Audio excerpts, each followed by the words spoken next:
केवल अस्तित्व की उपस्थिति को महसूस करना, क्योंकि सत्य हमेशा साधारण रूप में आता है। मन चमत्कार चाहता है, लेकिन चेतना सादगी में खिलती है। धीरे धीरे तुम्हें अनुभव होगा कि जिस अकेलेपन से तुम भागते थे वही तुम्हारा मित्र बन रहा है, वही तुम्हें ऊर्जा दे रहा है, वही तुम्हें भीतर से भर रहा है। क्योंकि वास्तविक एकांत खाली नहीं करता, वह भर देता है, वह छीनता नहीं, लौटाता है। वह तुम्हें संसार से दूर नहीं ले जाता, बल्कि पहली बार तुम्हें स्वयं के निकट ले आता है। और जो स्वयं के निकट आ गया वो पूरे अस्तित्व के निकट आ गया। जब भीतर मौन का पहला फूल खिलता है तब जीवन बदलने लगता है। परिस्थितियां वही रहती हैं, लोग वही रहते, संसार वही रहता है, लेकिन देखने वाला बदल जाता है। और जब देखने वाला बदल जाता है तब पूरी दुनिया बदलती हुई प्रतीत होती है। पहले जो समस्याएं पहाड़ जैसी लगती थी वे अब बादलों जैसी लगने लगती हैं। पहले जो भय असहनीय लगते थे वे अब केवल गुजरते हुए विचार दिखाई देते हैं। पहले जो भविष्य अंधकारमय लगता था उसमें अब एक गहरा भरोसा जन्म लेने लगता है, क्योंकि धीरे धीरे यह अनुभव होने लगता है कि जीवन को चलाने वाली कोई अदृश्य बुद्धि है, कोई गहरी व्यवस्था है, कोई मौन संगीत है जो सब कुछ संभाले हुए है। और तब पहली बार समझ में आता है कि रास्ते खोजने नहीं पड़ते, रास्ते प्रकट होते हैं जब मन शांत होता है, जब भीतर स्पष्टता होती है, जब चेतना जागती है। तब वही कदम उठते हैं जो उठने चाहिए, वही द्वार खुलते हैं जो खुलने चाहिए, वही लोग मिलते हैं जो मिलने चाहिए, वही अवसर आते हैं जो आने चाहिए। जीवन तब संघर्ष नहीं रहता, एक प्रवाह बन जाता है। और इस प्रवाह में व्यक्ति नहीं चलता, अस्तित्व उसे चलाता है। यही कारण है कि जितना अधिक तुम स्वयं के भीतर उतरोगे उतना कम तुम्हें बाहर की दुनिया से शिकायत रहेगी। क्योंकि शिकायत वहीं जन्म लेती है जहां अज्ञान होता है। जहां जागरूकता आती है वहां स्वीकार आता है, और स्वीकार के साथ एक ऐसी शांति आती है जिसे शब्दों में व्यक्त नहीं किया जा सकता। वह शांति किसी उपलब्धि से नहीं आती, किसी सम्मान से नहीं आती, किसी संबंध से नहीं आती। वह शांति केवल स्वयं को जानने से आती है। और स्वयं को जानने का पहला कदम है कुछ देर के लिए चुपचाप बैठ जाना, बिना किसी उद्देश्य के, बिना किसी मांग के, बिना किसी शर्त के। क्योंकि जिस दिन तुम सचमुच अकेले बैठना सीख जाओगे उसी दिन तुम्हें पता चलेगा कि तुम कभी अकेले थे ही नहीं। पूरा अस्तित्व तुम्हारे साथ था। हवा की हर सरसराहट, आकाश का हर विस्तार, पक्षियों का हर गीत, पेड़ों की हर हरियाली, तारों की हर चमक, सब तुम्हारे साथ संवाद कर रहे थे। केवल तुम्हारा मन इतना शोर कर रहा था कि तुम सुन नहीं पा रहे थे। और जब मन का शोर शांत हो जाता है तब जीवन का संगीत सुनाई देने लगता है। तब कोई रास्ता खोजने की आवश्यकता नहीं रहती, तब ब्रह्मांड स्वयं रास्ता खोलना शुरू कर देता है। जब भीतर की भागदौड़ थोड़ी शांत होने लगती है तब एक बहुत सूक्ष्म परिवर्तन घटित होता है। पहले तक तुम्हारा ध्यान हर समय बाहर की ओर बहता था। तुम लोगों को देख रहे थे, परिस्थितियों को देख रहे थे, भविष्य को देख रहे थे, सफलताओं और असफलताओं को देख रहे थे। लेकिन अब पहली बार देखने की दिशा बदलने लगती है। अब दृष्टि बाहर से लौटकर भीतर की ओर मुड़ती, और यही वह क्षण है जहां से चेतना का वास्तविक जन्म शुरू होता है। संसार में जन्म लेना आसान है, लेकिन स्वयं में जन्म लेना दुर्लभ है। अधिकांश लोग पूरी जिंदगी जी लेते हैं, लेकिन स्वयं में कभी जन्म नहीं लेते। वे दूसरों की धारणाओं में जीते हैं, दूसरों की अपेक्षाओं में जीते हैं, दूसरों द्वारा बनाए गए रास्तों पर चलते हैं। उनका जीवन उनका अपना नहीं होता, वह केवल प्रतिक्रियाओं का एक संग्रह होता है। लेकिन जो व्यक्ति एकांत में बैठना सीख जाता है वह धीरे धीरे अपनी मौलिकता को पहचानने लगता है। उसे पहली बार अनुभव होता है कि उसके भीतर एक ऐसा केंद्र है जो किसी भी परिस्थिति से प्रभावित नहीं होता, जो किसी भी तूफान में नहीं डगमगाता, जो समय के साथ बूढ़ा नहीं होता, जो जन्म और मृत्यु के बीच की यात्रा से भी परे है। मन हमेशा तुम्हें जल्दी में रखता है। मन कहता है अभी कुछ करना है, अभी कहीं पहुंचना है, अभी कुछ हासिल करना है। मन कभी संतुष्ट नहीं होता।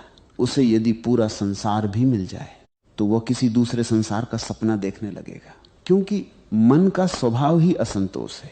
वह एक ऐसी आग है जो ईंधन से बुझती नहीं बल्कि और अधिक भड़कती जाती। इसलिए जिसने मन की बात मानकर जीवन जिया वह अंततः थकान ही पाएगा।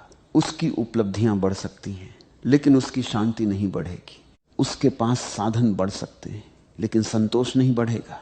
और यही कारण है कि संसार में इतने लोग सब कुछ होते हुए भी भीतर से खाली महसूस करते हैं। उन्होंने बहुत कुछ इकट्ठा किया, लेकिन स्वयं को खो दिया। उन्होंने बाहरी महल बनाए, लेकिन भीतर का घर उजाड़ दिया। एकांत तुम्हें इसी विस्मृति से वापस बुलाता है। वह कहता है, कुछ देर के लिए रुक जाओ और देखो कि तुम किस दिशा में जा रहे हो। क्या वास्तव में वही खोज रहे हो जिसकी तुम्हें आवश्यकता है, या केवल भीड़ का अनुसरण कर रहे हो? जब तुम स्वयं को देखने लगते हो, तब तुम्हें एक और आश्चर्यजनक बात दिखाई देती है। तुम पाते हो कि तुम्हारे अधिकांश भय वास्तविक नहीं है, वे केवल कल्पनाएं हैं। मन भविष्य की कहानियां बनाता है और फिर उन्हीं कहानियों से डरने लगता है जो अभी हुआ भी नहीं। उससे भय पैदा हो जाता है जो शायद कभी होगा भी नहीं। उसकी चिंता शुरू हो जाती है, और इस प्रकार जीवन का वर्तमान क्षण अनगिनत आशंकाओं के नीचे दब जाता है। लेकिन जब तुम साक्षी बनकर इन भय को देखते हो, तब उनका जादू टूटने लगता है। वे धुएं की तरह दिखाई देते हैं। उन्हें पकड़ना चाहो तो पकड़ नहीं सकते। वे केवल विचारों की छाया हैं। और जैसे ही ये समझ गहरी होती है, भीतर एक नई स्वतंत्रता जन्म लेने लगती है। अब तुम भविष्य के कैदी नहीं रहते, अब तुम वर्तमान के निवासी बनने लगते हो। याद रखो, जीवन को समझने के लिए ज्ञान पर्याप्त नहीं है, जानकारी पर्याप्त नहीं है। पुस्तकों से बहुत कुछ सीखा जा सकता है, लेकिन स्वयं को नहीं सीखा जा सकता। स्वयं को जानने के लिए मौन चाहिए, क्योंकि सत्य शब्दों में नहीं छिपा होता, वह शब्दों के बीच की रिक्तता में छिपा होता है। जैसे संगीत केवल सुरों में नहीं होता, बल्कि सुरों के बीच के मौन में भी होता है, वैसे ही जीवन का रहस्य विचारों में नहीं, विचारों के बीच की शांति में प्रकट होता है। जब तुम चुपचाप बैठते हो और विचारों की भीड़ को गुजरते हुए देखते हो, तब कभी कभी एक ऐसा अंतराल आता है जहां कोई विचार नहीं होता, केवल शुद्ध उपस्थिति होती है, केवल होना होता है। वही पल ध्यान का द्वार है, वही पल वह खिड़की है जहां से अनंत की हवा भीतर प्रवेश करती है। मनुष्य हमेशा किसी न किसी पहचान से चिपका रहता है। कोई अपने नाम से जुड़ा है, कोई अपने पद से, कोई अपने संबंधों से, कोई अपनी उपलब्धियों से। लेकिन ये सब बाहरी परतें हैं।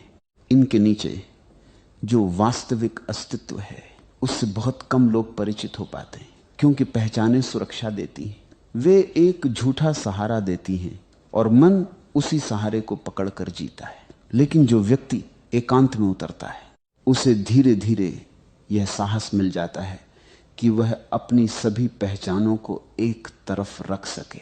वो देखने लगता है कि यदि नाम हटा दिया जाए, यदि समाज की परिभाषाएं हटा दी जाएं, यदि अतीत की कहानियां हटा दी जाएं, तब भी कुछ बचता है। और वही बचा हुआ तत्व सबसे मूल्यवान है। वही तुम्हारा वास्तविक स्वरूप है, वही तुम्हारी चेतना है, वही वह ज्योति है जो कभी बुझती नहीं।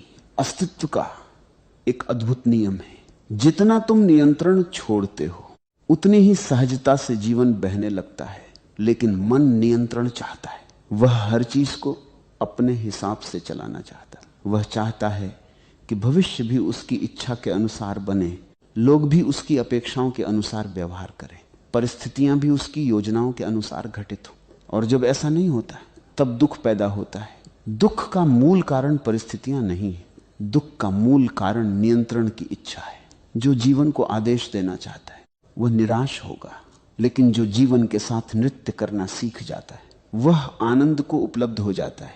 एकांत तुम्हें इसी नृत्य की कला सिखाता है। वह तुम्हें बताता है कि नदी को धक्का देने की आवश्यकता नहीं होती, नदी अपने आप समुद्र तक पहुंच जाती है, केवल बहना सीखना होता है। धीरे धीरे तुम्हें अनुभव होने लगेगा कि अस्तित्व तुम्हारे विरुद्ध नहीं है। बचपन से तुम्हें संघर्ष करना सिखाया गया, इसीलिए तुमने मान लिया कि जीवन एक युद्ध है। लेकिन जीवन युद्ध नहीं है, जीवन एक रहस्य है, और रहस्य को जिया जाता है, जीता नहीं जाता। उसे समझने की जल्दबाजी नहीं की जाती, उसे महसूस किया जाता है। जब तुम पेड़ को देखते हो, तब क्या वह किसी जल्दी में है? जब सूरज उगता है, तब क्या वह किसी प्रतियोगिता में भाग ले रहा है? केवल मनुष्य ही असहज है, क्योंकि केवल मनुष्य ने स्वयं को अपने स्वभाव से दूर कर लिया है। और जो स्वयं से दूर हो जाता है वही बेचैन हो जाता है। एकांत में बैठते बैठते तुम्हें एक और गहरी बात समझ आने लगेगी। तुम देखोगे कि जीवन की सबसे सुंदर घटनाएं तब घटी जब तुमने उन्हें मजबूर नहीं किया। प्रेम जब आया, अपने आप आया। किसी सुंदर दृश्य ने जब तुम्हें छुआ, बिना प्रयास के हुआ। किसी गहरी समझ का जन्म हुआ तो वह अचानक हुआ। जीवन के सर्वोत्तम उपहार हमेशा प्रत्याशित होते हैं, उन्हें बुलाया नहीं जा सकता, उन्हें केवल ग्रहण किया जा सकता है। इसीलिए जितना अधिक तुम भीतर खाली होते हो, उतना अधिक अस्तित्व तुम्हें भरना शुरू कर देता है। खाली पात्र ही भरा जा सकता है, जो पहले से भरा हुआ है उसमें नया कुछ प्रवेश नहीं कर सकता। इसीलिए एकांत का अर्थ भागना नहीं है, एकांत का अर्थ स्वयं को उपलब्ध करना है। यह दुनिया छोड़ने की बात नहीं है, बल्कि स्वयं से जुड़ने की बात है। जब तुम भीतर से जुड़े होते हो तब तुम्हारे संबंध भी अधिक सुंदर हो जाते हैं, तुम्हारा काम भी अधिक रचनात्मक हो जाता है, तुम्हारा जीवन भी अधिक संतुलित हो जाता है। क्योंकि अब तुम कमी से नहीं जी रहे होते, पूर्णता से जी रहे होते हो। अब तुम दूसरों से कुछ मांगने नहीं जाते, बल्कि बांटने जाते हो। अब तुम्हारे भीतर ऐसी संपदा जन्म लेने लगती है जिसे कोई छीन नहीं सकता, ऐसे पृष्ठ ली। और फिर एक दिन तुम्हें महसूस होगा कि जिसे तुम रास्ता कहते थे वह कभी बाहर था ही नहीं। रास्ता हमेशा भीतर था, बाहर की परिस्थितियां केवल बहाने थी। वास्तविक दिशा भीतर के मौन से आती है। जब मौन स्पष्ट होता है तब निर्णय भी स्पष्ट हो जाते हैं, तब भ्रम कम हो जाते हैं, तब जीवन का प्रत्येक कदम स्वाभाविक लगने लगता है। तब ऐसा नहीं लगता कि तुम रास्ता बना रहे हो, ऐसा लगता है जैसे रास्ता स्वयं तुम्हारे सामने खुलता चला जा रहा है, जैसे किसी अदृश्य हाथ ने पहले से ही सब कुछ व्यवस्थित कर रखा हो। और तब एक गहरा विश्वास जन्म लेता है, ऐसा विश्वास जो तर्क पर आधारित नहीं होता, ऐसा विश्वास जो अनुभव से पैदा होता है, ऐसा विश्वास जो कहता है कि चाहे परिस्थिति कैसी भी हो, अस्तित्व मुझे वहीं ले जाएगा जहां मुझे पहुंचना है। यही विश्वास धीरे धीरे भय को पिघला देता है, यही विश्वास तुम्हारे भीतर स्थिरता लाता है। और यही विश्वास वह द्वार है जहां से जीवन का नया अध्याय शुरू होता है। तब तुम समझते हो कि ब्रह्मांड रास्ते नहीं खोलता क्योंकि तुमने प्रार्थना की, ब्रह्मांड रास्ते खोलता है क्योंकि तुम उपलब्ध हुए, तुम शांत हुए, तुम सुनने योग्य बने, तुमने अपने भीतर इतनी जगह बनाई कि अस्तित्व की फुसफुसाहट तुम्हारे हृदय तक पहुंच सके।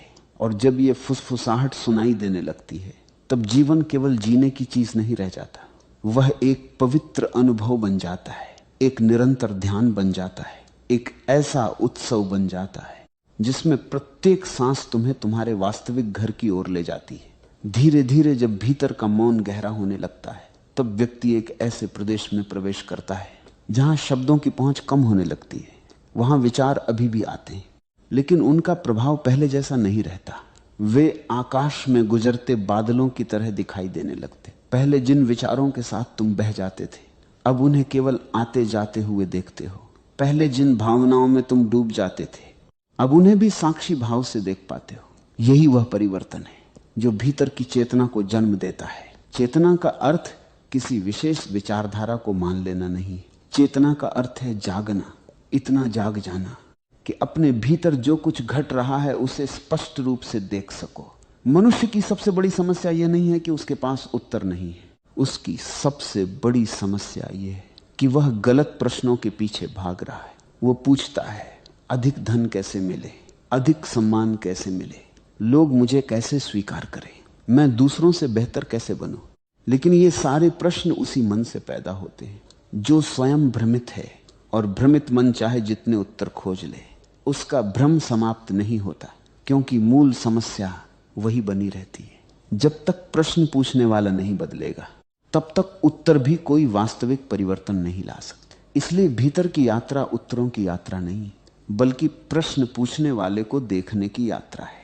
यह जानने की यात्रा है कि वह कौन है जो हर समय कुछ बनने की कोशिश कर रहा है। जब तुम शांत बैठते हो तब एक दिन तुम्हें दिखाई देने लगता है कि तुम्हारा अधिकांश जीवन किसी बनने की कोशिश में बीता है। बचपन से तुम्हें सिखाया गया कि अभी तुम पर्याप्त नहीं हो, कुछ और बनो, कुछ और हासिल करो, कुछ और जोड़ो। और इस प्रकार एक अंतहीन दौड़ शुरू हो गई। लेकिन इस दौड़ का दुख